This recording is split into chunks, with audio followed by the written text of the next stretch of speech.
Good morning, everyone. On my drive to uni, light bulb moment, had to pull over, shared experience, got to throw it out with you just whilst it's in my head. So I'm listening to a podcast. It's a well-known podcaster. In circles, might not necessarily be as well known to some, but well known to others. So, who was hosting an authority on a particular topic, an author of a book. However, the podcast itself is focusing in and around some really quite difficult topics, flash talking point topics. It's very fiery sort of difficult topic. Anyway, we'll leave it at that. And I got thinking, because there's very different styles between the two people just talking on the podcast. So obviously the interviewer, the host, very open-minded. The authority figure is obviously very passionate, is driven, agenda-driven almost, has an authority, has a position on this particular topic, therefore a bit of a white coat, you know.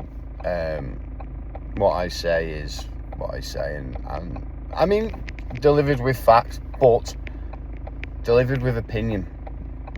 And it got me thinking about this sense of narrative and how the narrative can almost manage how you experience something. It's why I've pulled over. It goes deep. It's only 3.5 miles worth of thinking, so it's not that deep. But I then sort of drifted off, and I thought, well, so I was aware that of the two people, so very much had chosen that podcast. Particularly, I was looking for that narrative on that particular topic, and it satisfied that need. So the thought then leads to, do we possibly sometimes, when we create a narrative for ourselves, be that positive or negative, or indifferent, if we just create a narrative, or if somebody else creates a narrative for us and we start to perceive that narrative, do we almost then go out and search the experiences that satisfy those conditions? And I think we might, don't know if we could necessarily control it. We might do, we might not. I'm going to have a little think about it. But I think something in that. I think possibly when we set a narrative here in our heads, for us, or indeed, let's look at prejudice, when we set the narrative for somebody else, how often do we realise that's not true? You see somebody, that you might see in class and you don't speak to, and you sort of create all these stories, and then you bump into them outside grabbing a coffee, and you're like, oh yeah, even your voice, I'd created a voice in my head, and that wasn't your voice.